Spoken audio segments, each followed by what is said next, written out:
Hello dear friends, please जाम गुरु जी। आज जो हमारा वीडियो है इसमें हम टॉप 50 का पार्ट नंबर आपके लिए 15 लेके आए हैं। तो इसमें हम मिक्स क्वेश्चन ही आपके लिए लेके आए, ऐसा नहीं कि सॉइल मैकेनिक्स का हमने पार्ट आपके लिए प्रोवाइड कर रहे हैं। तो यहाँ पे मिक्स क्वेश्चन है दो तीन सब्जेक्ट के। तो जिसने अभी तक चैनल को सब्सक्राइब नहीं किया है कर लीजिए और बेल आइकन को दबा लीजिए। तो चलिए शुरू करते हैं आज की अपनी वीडियो। तो देखिए क्वेश्चन क्या बोल रहा है। द डायमीटर ऑफ सीव, सीव का diameter used for finding liquid limit is dash. सारी वैल्यू माइक्रोन में दी गई है, 375 माइक्रोन, 250 माइक्रोन, 125 माइक्रोन या फिर 425 माइक्रोन। क्या वैल्यू डायमीटर होता है सीव का जिसको हम यूज करते हैं लिक्विड लिमिट की वैल्यू को फाइंड आउट करने के लिए। ये क्वेश्चन बहुत ही ज़्यादा इंपॉर्टेंट है क्योंकि सारे जो क्वेश्चन है वो प्रीवियस ईयर से लिए गए हैं, हिंदी और इंग्लिश दोनों सेक्शन में। अगर आप प्रैक्टिस करना चाहते हैं तो आप हमारी वेबसाइट पर विजिट कर सकते हैं। तो इस क्वेश्चन में हमारा जो आंसर होगा वो 425 माइक्रोन हो जाएगा। 425 माइक्रोन का जो सीव होता है उसको हम यूज करते हैं ताकि हम लिक्विड लिमिट जो होती है सॉइल की उसको फाइंड आउट कर सके कि हमारे सॉइल में कितना लिक्विड है। तो उसके लिए हम इस साइज के माइक्रोन को यूज करते हैं। अब नेक्स्ट क्वेश्चन देखिए क्या बोल रहा है। द मोस्ट एक्यूरेट मेथड जो कि हम यूज करते हैं लेबोरेटरी में for determination of water content is. किसको हमें फाइंड आउट करना है, वाटर कंटेंट को फाइंड आउट करना है। तो बोल रहा है कि लेबोरेटरी में ही करना है, ना कि हमें फील्ड में करना है। लेबोरेटरी में करना है तो मोस्ट बोल रहा है कि एक्यूरेट जो हमें रिजल्ट देगा वो कौन सा मेथड होगा। Oven drawing method, sand bath method, radiation method या फिर कैल्शियम कार्बोनेट कार्बाइड मेथड, कौन सा मेथड होगा वो। तो लेबोरेटरी के केसेस में हमारा आंसर होता है oven drawing method. Oven drawing method जो होता है ये मोस्ट एक्यूरेट रिजल्ट हमें देता है जब आप लेबोरेटरी में वाटर कंटेंट को फाइंड आउट करते हैं। तो ऑप्शन ए हमारा आंसर हो जाएगा इस क्वेश्चन में। नेक्स्ट क्वेश्चन देखिए। The ratio of plasticity index and flow index is known as. Liquidity index, toughness index, consistency index, shrinkage index. Practice करना बहुत ही जरूरी होता है। आप एक बार पढ़ते हैं क्वेश्चन को, अगर आप प्रैक्टिस नहीं करते हैं तो आप जो पढ़ा हुआ होता है वो एक हफ्ते के बाद आप भूल ही जाते हैं। अप्रोक्सीमेट तो एक हफ्ता तो मैंने ज़्यादा बोल दिया, लेकिन फिर भी आप 24 घंटे के अंदर अंदर भूल जाते हैं। तो प्रैक्टिस करना बहुत ही ज़रूरी है। मान के चलो कि आपने आज स्टडी की तो 1 या 2 दिन के बाद आपकी जो प्रैक्टिस है वो बनती है। तो इसलिए हम आपको ऐसे ही प्रोवाइड करते हैं ताकि जैसे कि हमने सॉइल मैकेनिक्स का ये वाला पार्ट जो हमने 2 दिन पहले ही आपको प्रोवाइड कर दिया था, तो 2 दिन के बाद आज हम आपको प्रैक्टिस करवा रहे हैं। तो ये तरीका अच्छा है, इसलिए हम जो क्वेश्चन लेके आते हैं वो प्रैक्टिस के लिए ही लेके आते हैं। तो आपको प्रैक्टिस करना ज़रूरी है। आप एक बार पढ़ेंगे तो प्रैक्टिस करेंगे, उसके बाद ही आप कंफर्म हो पाएंगे कि हाँ यार इस क्वेश्चन का आंसर ये होगा। तभी प्रैक्टिस करना ज़रूरी है, इसलिए हम आपके लिए ऐसे क्वेश्चन लेके आते हैं। तो देखिए plasticity index and flow index जो होता है उसको हम टफनेस इंडेक्स बोलते हैं। IT से हम इसको डिनोट करते हैं। ऑप्शन बी हमारा इस क्वेश्चन में आंसर हो जाएगा। अगला क्वेश्चन देखिए। Toughness index of A soil the ratio is. Toughness soil index जो होता है उसका रेशियो क्या होता है, पीछे अभी हमने क्वेश्चन में डिस्कस किया था।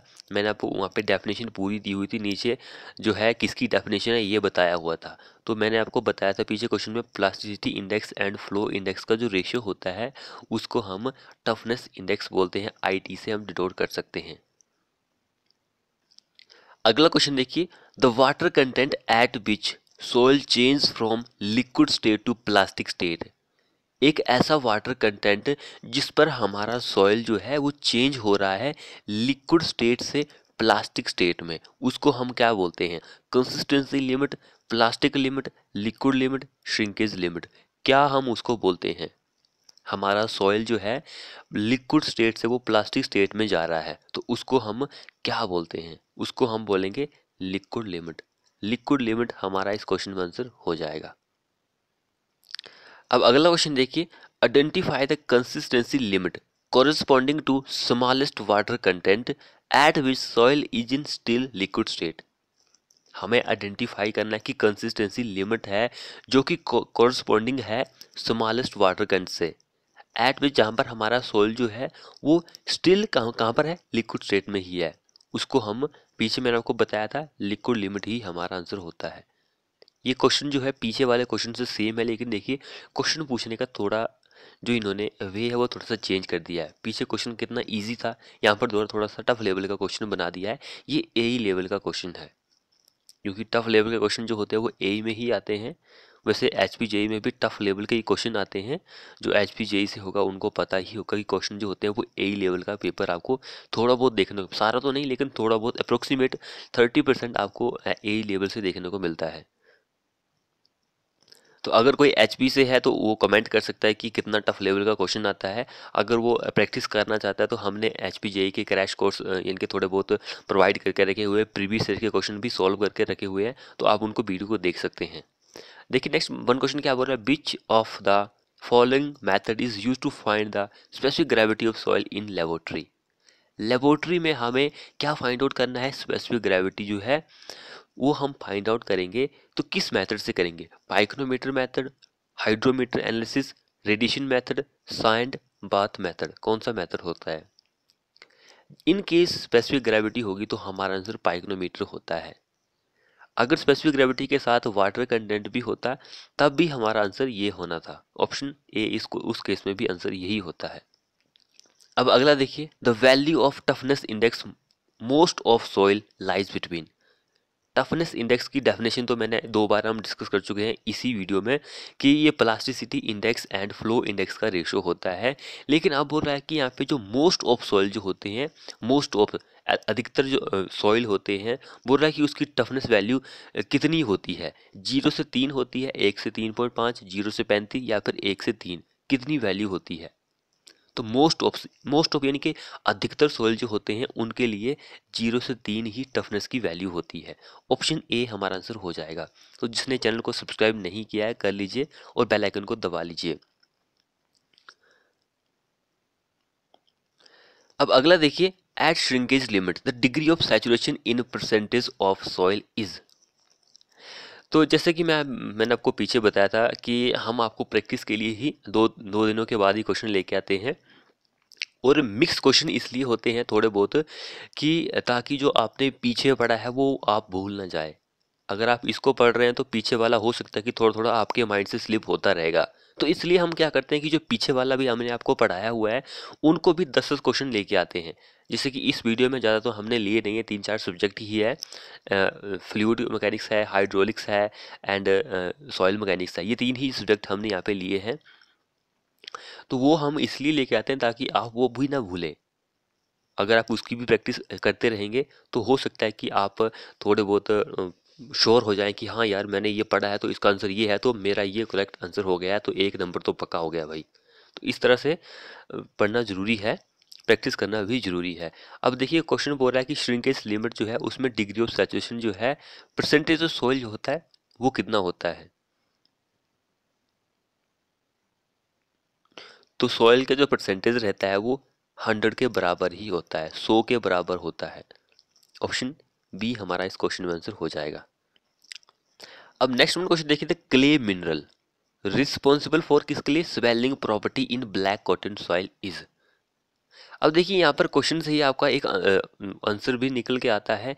हो सकता है कि आपको क्वेश्चन से ही एक क्वेश्चन और एग्जाम में पूछ लिया जाए कि ऐसा कौन सा क्ले मिनरल है जो कि रिस्पॉन्सिबल होता है स्वेलिंग के लिए। आपके पास ऑप्शन हो ब्लैक कॉटन सॉइल्स, 2-3 और सॉइल दिया हो, क्ले, सैंड वगैरह वगैरह कुछ ना कुछ दिया हो, तो आपको पता होगा कि ब्लैक कॉटन सॉइल ही होता है स्वेलिंग प्रॉपर्टी के लिए रिस्पॉन्सिबल, तब आप आंसर करेंगे। तो ये क्वेश्चन में भी आपको आंसर ढूंढना है कि क्वेश्चन क्या बोल रहा है। इसमें भी 1-2 क्वेश्चन हो सकता है कि आपको एग्जाम में पूछ लिया जाए, तो ये भी आपको देखना है। तो स्वेलिंग प्रॉपर्टी जो होती है वो क्ले मिनरल जो होता है ब्लैक कॉटन सॉइल में, वो मोंट मोरिलोनाइट होता है। मोंट मोरिलोनाइट, ऑप्शन सी इस क्वेश्चन में आंसर हो जाएगा। कई स्टूडेंट ऐसे होते हैं क्वेश्चन को देखते हैं, हाँ यार इसका मैंने रट्टा मारा हुआ है, इसका क्वेश्चन आंसर सी आंसर होगा, लेकिन वो क्वेश्चन में देखते नहीं है कि क्वेश्चन का भी एक क्वेश्चन बन सकता है और क्वेश्चन से ही हम आंसर को ढूंढ सकते हैं। कई बार मैंने आपको अपनी वीडियो में बताया हुआ है कि देखिए इस क्वेश्चन से हमने ये क्वेश्चन बना दिया, इसका आंसर भी इस क्वेश्चन से ही निकला हुआ है। तो इस चीज़ का भी खास ध्यान रखें। अब अगला क्वेश्चन देखिए कितना इंपॉर्टेंट क्वेश्चन है। यहाँ पर बोल रहा है discharge through mains dash by connecting pipe in parallel. देखिए हमारे पास दो पाइपें हैं, हमारे को दो पाइपें हैं। इन पाइप को हम क्या कर रहे हैं, कनेक्ट कर रहे हैं पैरेलल में। एक पाइप ये है, एक पाइप ये है, पैरेलल में हम इसको कनेक्ट कर रहे हैं। तो बोल रहा है कि इनके थ्रू जो डिस्चार्ज होगा थ्रू द मेंस, वो क्या होगा, घट जाएगा, बढ़ जाएगा, समान रहेगा, या फिर क्या रहेगा। डिस्चार्ज थ्रू द मेंस, जो डिस्चार्ज होता है through the mains is dash by connecting pipe in parallel. जब आप पाइप को पैरेलल में कनेक्ट करते हैं तो हमारा जो डिस्चार्ज होता है मेन के थ्रू वो बढ़ जाता है। ऑप्शन बी इस क्वेश्चन में आंसर हो जाएगा। अगला क्वेश्चन देखिए क्या बोल रहा है, इफ द रेनॉल्ड नंबर जो है हमारे पास वो मोर देन है 5 इंटू 10⁻5। 10⁻5 है कि 10 के आगे 5 जीरो है भाई। Okay, the boundary layer is called. अगर हमारा रेनॉल्ड नंबर जो है वो इतना है, इससे ज़्यादा है, इतना तो नहीं है, तो इससे ज़्यादा है, तो आपका बाउंड्री लेयर जो होती है वो कौन सी बाउंड्री लेयर होती है, laminar boundary layer, turbulent boundary layer, Newtonian boundary layer, ideal boundary layer. अब जिसने जो फ्लूइड मैकेनिक्स है उसका चैप्टर पढ़ा होगा, फ्लो थ्रू पाइप्स के थ्रू, मैंने आपको करवाया भी है, तो उनको तो पता होगा कि इस क्वेश्चन का आंसर क्या होगा। लेकिन उनको जिसने नहीं पढ़ा होगा, थोड़ा बहुत उसने देखा तो होगा, तो उसको पता होगा कि भाई दो तरह की बाउंड्री लेयर होती है, एक लैमिनार होती है, एक टर्बुलेंट बाउंड्री लेयर होती है। तो फ्लो जो रहता है, रेनॉल्ड नंबर जो रहता है, ये more than and less than का ही फंडा होता है उसमें, तो उनको ये पता होगा थोड़ा बहुत। तो ये चीज़ इम्पोर्टेंट है। बाकी ये तो होगा नहीं, उसको पता लग जाएगा कि इन दोनों में से ही कोई ना कोई आंसर होगा। अब वो सोचेगा थोड़ा बहुत कि यार मोर देन किसके लिए होता है, लेस देन किसके लिए होता है। तो देखिए हमसे मोर देन पूछा गया है, एक लेस देन भी वैल्यू होती है। तो अगर आप यहाँ पे अकॉर्डिंग टू डिक्शनरी, मेरी जो ट्रिक होती है उसके अकॉर्डिंग चलते हैं, तो देखिए यहाँ पर एक ट्रिक ऐसे भी बन सकती है कि लेस देन में देखिए एल पहले आता है, लेस में एल आ रहा है, लेमिनार में भी एस आ रहा है। तो यहाँ पे एक ट्रिक बन जाती है, ये एक ट्रिक बन जाती है, लेकिन ये लेमिनार के लिए बनती है। अभी यहाँ पर अगर अकॉर्डिंग टू आप डिक्शनरी भी चलते हैं, एल पहले आता है, टी बाद में आता है, उसके बाद लेस देन पहले आएगा, फिर मोर आएगा, मोर देन बाद में आएगा। तो इस तरह से भी आप इसको याद कर सकते हैं, ये भी एक ट्रिक बन जाती है कि भाई हाँ, इस तरह से भी आप सॉल्व कर सकते हैं। अब देखिए मोर देन किसके लिए है, टी, टर्बुलेंट के लिए। हमारा आंसर हो जाता है इस क्वेश्चन में बी आंसर, बिल्कुल सही होगा। तो ये चीज़ है, बाकी कोई और फंडा नहीं होता है। आप कहीं भूल जाते हैं तो मैं, मेरे चैनल पर मेन मोटिव यही है कि भाई थोड़ी बहुत ट्रिक अगर मुझे पता है, जो मैं ट्रिक सोच सकता हूँ वो आप नहीं सोच सकते हैं, क्योंकि मेरा दिमाग जो है थोड़ा अलग तरीके से चलेगा, आपका थोड़ा बहुत अलग तरीके से चलेगा। जैसे कि जो ट्रिक आपको पता है वो मुझे नहीं पता होगा, क्योंकि हर एक का सोचने का जो तरीका होता है वो थोड़ा थोड़ा अलग अलग होता है। इसलिए जो मुझे तरीका आता है उस तरीके से मैंने आपको इजी तरीके से समझा दिया कि क्वेश्चन को आप, इन दो क्वेश्चन को आप इस तरह से सोल्व कर सकते हैं। आपसे ये वाला क्वेश्चन पूछा गया था, हो सकता है कि आपको ये वाला क्वेश्चन भी पूछा जाए, तो आपको दोनों के बारे में पता होगा, तब भी आप इस क्वेश्चन को सॉल्व कर सकते हैं। अगर आपको सिर्फ एक के बारे में ही, क्वेश्चन को आपने पढ़ा तो है, आपको ये नहीं पता कि लेसन किसके लिए होता है, मोर देन किसके लिए होता है, तो आपको पता होते हुए भी आप उस क्वेश्चन को गलत करके आएंगे। तो ऐसा नहीं करना है। जो ट्रिक बताई है, अगर आपको ट्रिक नहीं पता थी तो आप इस ट्रिक को याद रखिए, आप क्वेश्चन को सॉल्व कर सकते हैं। अगर आपको अपनी ट्रिक पता है तो आप उस ट्रिक से भी इस क्वेश्चन को सॉल्व कर सकते हैं। मैं ये नहीं कहता कि आप मेरी ट्रिक को फॉलो कीजिए। अगर आपको ट्रिक बनाना नहीं आ रही है, जो मैंने आपको बताई, आप उस ट्रिक को फॉलो कर सकते हैं। अगर आपको पता है तो आप अपनी ट्रिक को फॉलो कीजिए। अब देखिए नेक्स्ट वन क्वेश्चन क्या बोल रहा है, Reynold number is the ratio of. Reynold number जो होता है किसका रेशो होता है, इसके लिए भी मैंने आपको ट्रिक बताई हुई है, इजी ट्रिक है। ट्रिक क्या है, P G versus P G, ऐसे लगा देना है, पी जी, जी ई की साउंड भी दे रहा है तो पी जी, ई की साउंड दे रहा है, तो इस ट्रिक से आप इस क्वेश्चन को सॉल्व कर सकते हैं। तो मैंने आपको बताया जितने भी हमारे पास 5 तरह के डिमेंशनलेस नंबर होते हैं, मैंने आपको बताए हुए हैं, आपको क्या करना है कि इसको सीक्वेंस वाइज लिख लेना है अकॉर्डिंग टू डिक्शनरी, तो आप इस क्वेश्चन को सॉल्व कर सकते हैं। एक हमारे पास रिनॉल्ड नंबर एम और डब्ल्यू के बीच में आता है। तो देखिए 1 2 3 ये चौथे नंबर पर है, 1 2 3 ये चौथे नंबर पे वी आ रहा है। तो सभी में इनर्शिया फोर्स जो होती है वो कॉमन रहती है। जैसे कि रिनॉल्ड नंबर है is the ratio of inertia force, inertia force जो रहती है वो सभी में कॉमन रहती है। कि इलियो नंबर जो होता है is the ratio of inertia force to फलाना फोर्स, तो इस तरह से आप सॉल्व कर सकते हैं। तो 5वें नंबर पे विस्कस है, तो Reynold number is the ratio of inertia force to viscous force.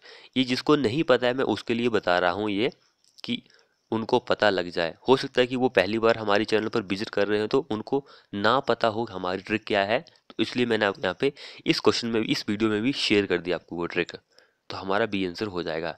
तो आप इस ट्रिक को, अगर आप पहली बार हमारे वीडियो को देख रहे हैं तो आप इस ट्रिक्स को घर पर फॉलो कर सकते हैं कि हाँ यार सर ने ये बताया था, मैं तो हम देखते हैं कि आंसर सही आता है कि नहीं आता है, तो आप ट्राई कर सकते हैं। अब देखिए यहाँ पर हमारा क्वेश्चन बोल रहा है कि angle of conversion in venturi meter is, angle of convergence, angle of convergence जो होता है वेंचुरी मीटर में वो क्या होता है। देखिए हमारे पास दो तरह के इंस्ट्रूमेंट है, यहाँ पर आपको थोड़ी बहुत कंफ्यूजिंग हो सकती है। एक तो वेंचुरी मीटर होता है, एक क्या होता है, वेंचुरी फ्लूम होता है। इन दोनों में आपको कंफ्यूजिंग होती है। दोनों जो होते हैं डिस्चार्ज को ही मेजर करते हैं, लेकिन कौन किस में करता है ये यहाँ पर हो सकता है कि थोड़ी बहुत कंफ्यूजिंग आपको हो। वैसे मैंने आपको अपनी वीडियो में बता के रखा हुआ सभी को कि जो बेंचुरी मीटर होता है वो पाइप में जो डिस्चार्ज होता है उसको मेजर करता है, लेकिन बेंचुरी फ्लूम जो होता है ये ओपन चैनल जो होता है उसमें जो डिस्चार्ज होता है उसको मेजर करता है। सिर्फ दोनों में यही डिफरेंस है, बाकी कुछ नहीं है। ओपन एंड पाइप का डिफरेंस है, बाकी दोनों डिस्चार्ज को ही मेजर करते हैं, रेट ऑफ फ्लो या फिर डिस्चार्ज को ही मेजर करते हैं। तो इस चीज़ का आपको खास ध्यान रहे। तो देखिए एंगल ऑफ कन्वर्जेंस जो होता है एक डिवर्जेंस भी होता है, डिवर्जेंस भी होता है, ये भी आपको पता होना चाहिए। एंगल ऑफ कन्वर्जेंस भी होता है, ये भी आपको पता होना चाहिए। तब एंगल ऑफ कन्वर्जेंस की अगर हम बात करें तो ये 20 से 25 डिग्री का होता है, 20 से 25 डिग्री का ये होता है। तो हमारे पास यहाँ पे 20 और 25 के बीच में 21 दिया हुआ है, तो हमारा आंसर सी इस क्वेश्चन में आंसर हो जाएगा। इन केस एंगल ऑफ डिवर्जेंस के बारे में आपसे पूछा जाए तो हमारा आंसर 6 से 7 डिग्री होता है, 6 से 7 डिग्री का एंगल ऑफ डिवर्जेंस होता है। अगला क्वेश्चन देखिए, फॉर पाइप टर्बुलेंट फ्लो ओकर व्हेन रेनॉल्ड नंबर इज। अब देखिए क्वेश्चन जो है इजी लेवल का क्वेश्चन है, लेकिन पाइप ओपन चैनल दोनों में आपको देखना पड़ेगा कि किसके लिए पूछा गया है, किसके लिए कितना होता है। तो देखिए पाइप के लिए मैंने को ट्रिक बताई हुई है, ओपन चैनल के लिए भी बताया हुआ कि किसके लिए कितना होते हैं। अकॉर्डिंग टू डिक्शनरी चलते हैं तो ओपन चैनल पहले आता है, पाइप बाद में आता है। तो अकॉर्डिंग टू हम नंबर भी चलते हैं तो 500 पहले आता है, 2000 बाद में आता है। तो ये ट्रिक है, बाकी कुछ नहीं है। टर्बुलेंट के लिए पूछा गया है, पाइप बाद में आता है 2000, तो इट मीन्स टर्बुलेंट के लिए 4000 से ज़्यादा हमारा आंसर हो जाएगा, ऑप्शन सी। अब जिसको ट्रिक समझ में नहीं आई है वो हमारी चैनल की वीडियो देख सकता है, फ्लो थ्रू पाइप्स, उस चैप्टर को खोलिए, आपको ट्रिक जो है वो अच्छी तरह से समझ में आ जाएगी कि ट्रिक ये बोल रही है। तो बहुत ही अच्छी ट्रिक है। हो सकता है कि कई बार होता है ऐसा कि आप कंफ्यूज हो जाते हैं कि हाँ यार इसके लिए क्या आंसर होगा, तो पता लग सकता है आपको कि सॉल्व कर सकते हैं। तो इस क्वेश्चन का आंसर हमारा वोर्टेक्स फ्लो रहेगा, सी आंसर हो जाएगा यहाँ पर। अब अगला देखिए, flow of air can be consider to be incompressible. जो फ्लो होता है हवा का उसको हम कंसीडर कर रहे हैं कि भाई वो इनकम्प्रेसिबल होगी with in 1% error, with in 1% का error if the Mach number of flow is, कितना होगा मैक नंबर ऑफ फ्लो जो होता है वो कितना होता है। तो मैक नंबर ऑफ फ्लो जो होता है 0.2 होता है, ऑप्शन डी हमारा आंसर होगा इस क्वेश्चन में। अगला क्वेश्चन क्या बोल रहा है, the major losses of energy, major losses जो होता है एनर्जी में इन लॉन्ग पाइप में इज ड्यू टू, किसकी वजह से आता है। एक होता है माइनर लॉसेस, दूसरा होता है मेजर लॉसेस। तो मेजर के बारे में पूछा गया है, माइनर के बारे में नहीं पूछा गया है।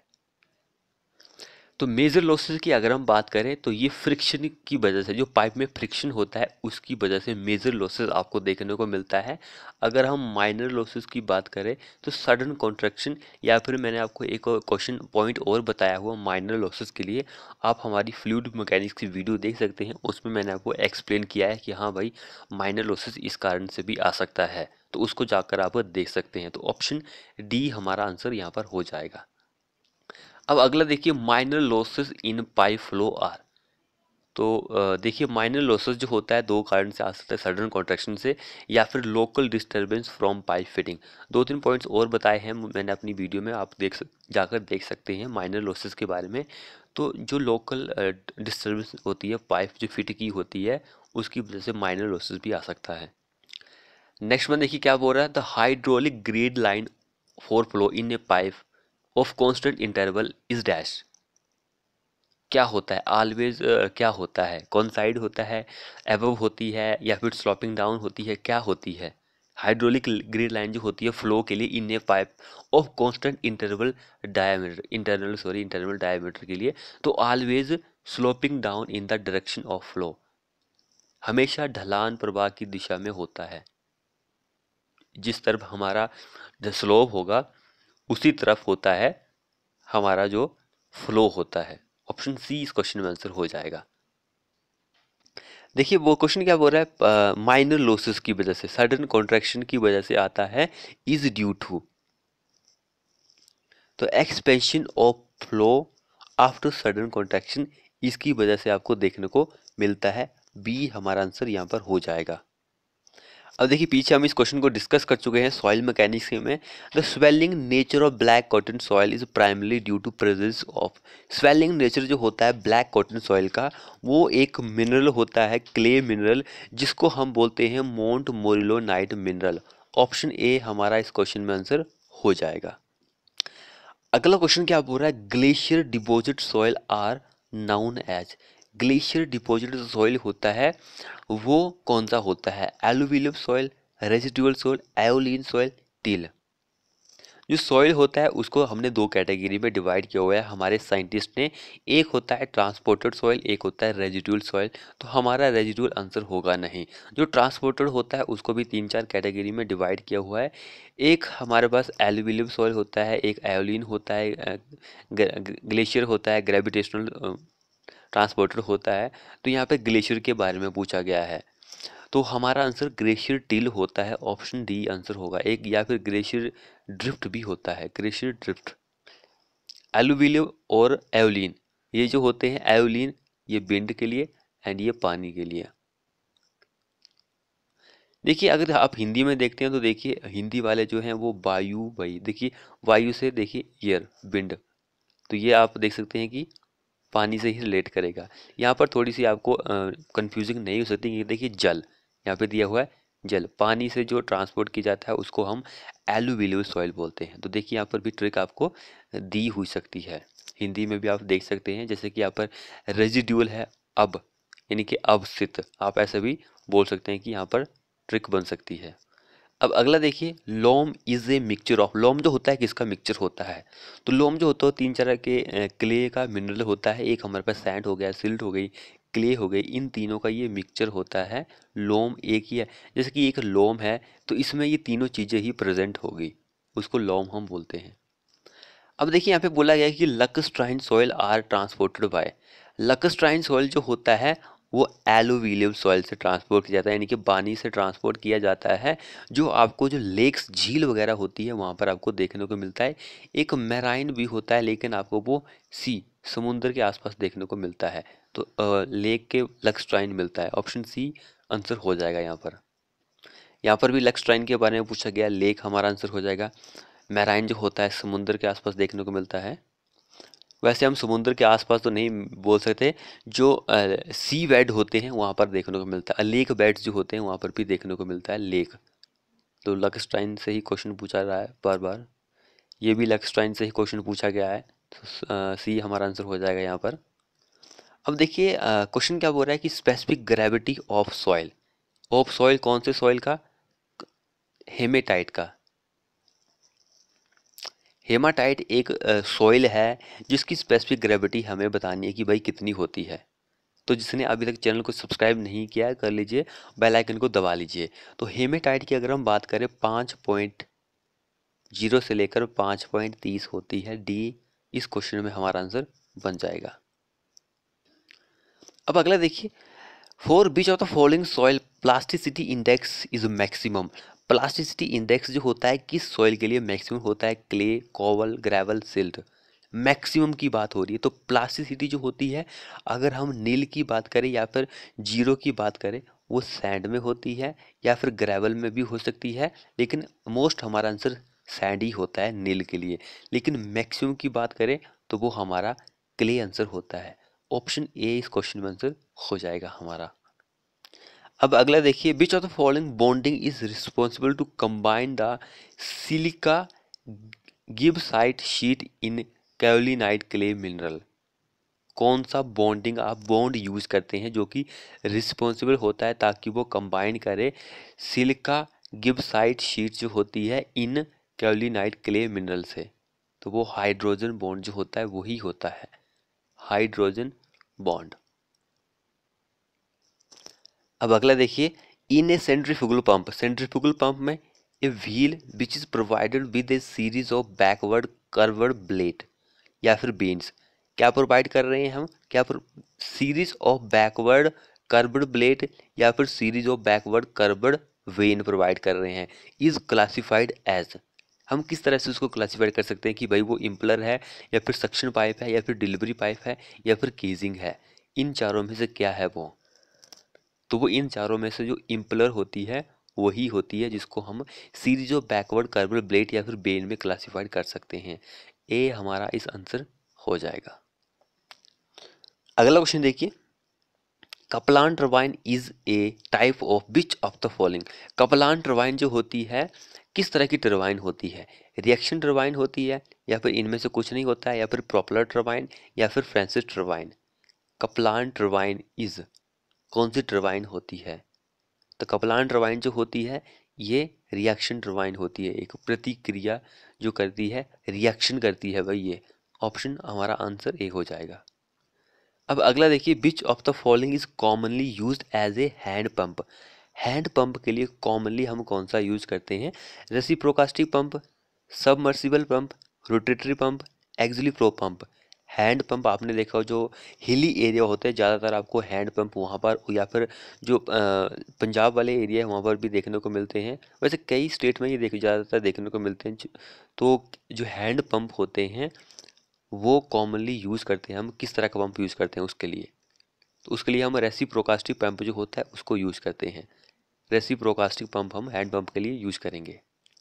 अब अगला देखिए, बोल रहा है कि इन ए पंप, पंप में the impeller is surrounding by spiral shaped casing which is known as. Pump में impeller is surrounding by spiral shaped casing which is known as, उसको हम क्या बोलते हैं?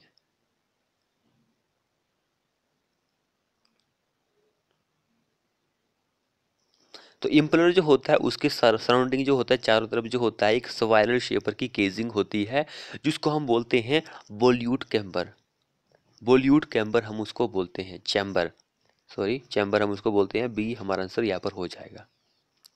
अब अगला देखिए, फ्रॉम द फॉलोइंग ऑप्शन, चार ऑप्शन दिए गए हैं, which type of valve is provided on the suction pipe in the tubewell.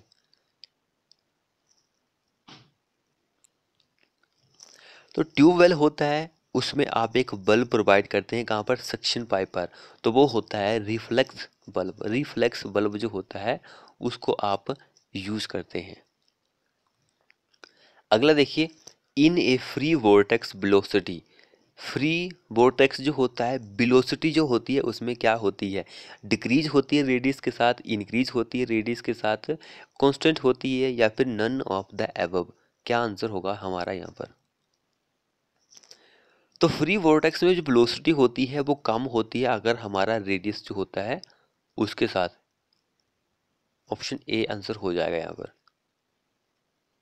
अगला देखिए, in a centrifugal pump the flow of water leaving the impeller is, centrifugal pump में जो होता है, जो फ्लो होता है पानी का, वो छोड़ता है इम्पलर को इज कहाँ पर छोड़ता है, radial flow, rectilinear flow, centrifugal flow, या फिर free vortex flow.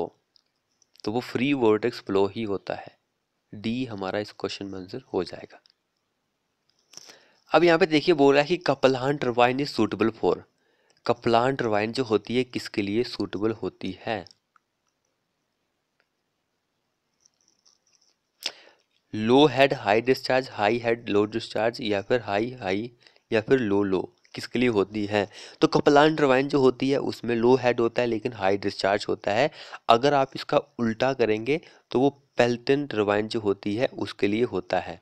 Pelton turbine के लिए लो हेड है तो यहाँ पे हाई हेड हो जाएगा, हाई डिस्चार्ज है तो यहाँ पर लो डिस्चार्ज हो जाएगा पेल्टन के लिए। तो ऑप्शन ए हमारा कपलान के लिए होता है। अगर हम जो फ्रांसिस टरबाइन होती है उसकी बात करें तो उसके लिए दोनों चीज़ें जो होती है वो मीडियम मीडियम होती हैं, मीडियम हेड मीडियम डिस्चार्ज। तो वो फ्रांसिस जो होती है टरबाइन उसके लिए ऐसा होता है। अगला देखिए, which of the following pump is preferred for flood control and irrigation application के लिए। आपको फ्लड कंट्रोल करना है या फिर इरिगेशन का कोई काम करना है तो उस केसेस में आप कौन सा पंप जो है प्रेफर करते हैं कि भाई इस पंप को यूज करो, ये बहुत ही अच्छा पंप है। Mix flow pump, centrifugal pump, reciprocating, या फिर एक्सिली फ्लो। तो वो होता है एक्सिली फ्लो पंप। डी हमारा आंसर होगा। अब अगला देखिए बोल रहा है कि the centrifugal pump should be installed above the water level in some such that. तो इसमें क्या होता है, negative pressure does not reach as low as the vapour pressure. Option C हमारा आंसर यहाँ पर हो जाएगा। अब देखिए यहाँ पर इस तरह के क्वेश्चन में आपको कंफ्यूजिंग हो सकती है, तो मैंने आपको ट्रिक बताई है इस क्वेश्चन को सॉल्व करने के पीछे। हमसे क्या पूछा गया था, टर्बुलेंट के लिए पूछा गया था लेकिन पाइप में था। अब यहाँ पे हमारा जो फ्लो हो रहा है वो ओपन चैनल में हो रहा है, तो लैमिनार के लिए ट्रिक बताई हुई है 500 से कम होता है। ऑप्शन लैमिनार के लिए ओपन चैनल में 500 से कम हमारा फ्लो हो जाता है। ऑप्शन डी आंसर होगा। अगला देखिए, the concept of boundary layer was first introduce by, किसके द्वारा जो है बाउंड्री का कॉन्सेप्ट जो है बाउंड्री लेयर का वो दिया गया है। प्रेंडटल के द्वारा, न्यूटन के द्वारा, रिनोल्ड के द्वारा, कटर के द्वारा। तो वो दिया गया था प्रेंडल टटल के द्वारा, टल के द्वारा। ऑप्शन ए हमारा आंसर हो जाएगा यहाँ पर। अगला देखिए, the discharge through a trapezoidal channel is maximum when, जो डिस्चार्ज होता है किसके थ्रू हो रहा है, ट्रेपेजोइडल चैनल जो होता है उसके थ्रू हो रहा है, इज मैक्सिमम हो रहा है जब वहन क्या होगा। तो हमारा स्लोपिंग साइड जो होती है वो किसके बराबर होती है, half the width of at the top. Option C इस क्वेश्चन में आंसर होगा। उस केस में हमारा जो डिस्चार्ज होता है मैक्सिमम होता है ट्रेपेजोइडल चैनल सेक्शन में। अगला देखिए, हाइड्रोलिक मीन डेप्थ जो होती है is also known as, hydraulic mean depth जो होती है उसका एक और नाम है, वो क्या है, हाइड्रोलिक रेडियस है, हाइड्रोलिक डेप्थ, हाइड्रोलिक लेंथ, या फिर केजी डेप्थ, क्या है उसका एक और नाम है। तो hydraulic, hydraulic radius. Option A हमारा आंसर होगा इस क्वेश्चन में। अगला देखिए, in A triangular channel section, triangular का चैनल सेक्शन है, most economical section is achieve when sloping side make an angle of dash with the vertical. Sloping side जो होती है कितने डिग्री का एंगल बनाती है, 90 डिग्री का, 45 डिग्री का, 30 डिग्री का, या फिर 60 डिग्री का, कितना एंगल बनाती है। तो वो बनाती है, सॉरी 45 डिग्री का, 45 डिग्री का वो एंगल बनाती है। बी हमारा इस क्वेश्चन में आंसर हो जाएगा। क्वेश्चन सेम ही है लेकिन पूछने का तरीका थोड़ा बहुत यहाँ पे डिफरेंट है, तो हमारा आंसर यहाँ पे 45 डिग्री हो जाएगा। यहाँ पर भी सेम वही क्वेश्चन है लेकिन आंसर यही हो जाएगा 45 डिग्री का। थोड़ा बहुत यहाँ पे इकोनॉमिक थोड़ा बहुत चेंजेस किया होगा। अब देखिए, most confusing question, the flow in channel is considered to be in transitional state. Transitional state अगर हमारा रिनोल्ड नंबर क्या होगा, लेस देन 500 ये होगा नहीं, 4,000 से अधिक ये भी नहीं होगा। हमारे पास 2 ऑप्शन बचते हैं, क्योंकि सभी को पता है कि बिटवीन होता है, जो वैल्यू होती है वो बिटवीन होती है, चाहे पाइप में हो चाहे ओपन चैनल में हो। तो देखिए यहाँ पर क्वेश्चन को सबसे पहले ध्यान से आपको पढ़ना है। ओपन चैनल के लिए पूछा गया है, पाइप चैनल नहीं होता है कभी भी, ओपन चैनल होता है, पाइप चैनल नहीं होता है। तो ओपन के लिए पूछा गया है, तो ओपन के लिए लैमिनार के केस में 500 से कम होता है रेनॉल्ट नंबर, टर्बुलेंट से 2000 से ज़्यादा होता है। अगर इन दोनों के बीच में वैल्यू होती है तो हमारा आंसर क्या हो जाता है, टर्बुलेंट हो जाता है, सॉरी ट्रांजिशनल हो जाता है फ्लो। ऑप्शन बी इस क्वेश्चन में आंसर हो जाएगा। तो ये चीज आपको ध्यान रखनी है। अब अगला क्वेश्चन देखिए, बोल रहा है कि in the most efficient rectangular channel section hydraulic radius is equal to. Hydraulic radius जो होती है किसके बराबर होती है? अगर हम हाइड्रोलिक रेडियस की बात करें तो वो आधी होती है डेप्थ ऑफ फ्लो जो होती है उसके आधा, half of depth of flow जो होती है उसके आधी होती है। ऑप्शन सी आंसर होगा यहाँ पर। अगला लास्ट क्वेश्चन देखिए हमारे इस वीडियो का, बोल रहा है कि हाइड्रोलिक जंप ओकर when flow changes from. Hydraulic jump जो होता है वो आपको कब देखने को मिलता है? जब हमारा जो फ्लो होता है वो चेंज होता है, कौन सी वैल्यू से लेकर कौन सी वैल्यू तक? सुपर क्रिटिकल से सब क्रिटिकल, या फिर सब क्रिटिकल से सुपर क्रिटिकल, या फिर क्रिटिकल से सुपर क्रिटिकल, या फिर लैमिनार से टर्बुलेंट। तो हाइड्रोलिक जंप जो आपको देखने को मिलता है तब हमारा जो फ्लो होता है वो सुपर क्रिटिकल से सब क्रिटिकल, सब क्रिटिकल जो होता है वहाँ पर चेंज होता है, तब आपको हाइड्रोलिक जंप देखने को मिलता है। ऑप्शन ए हमारा आंसर होगा इस क्वेश्चन में।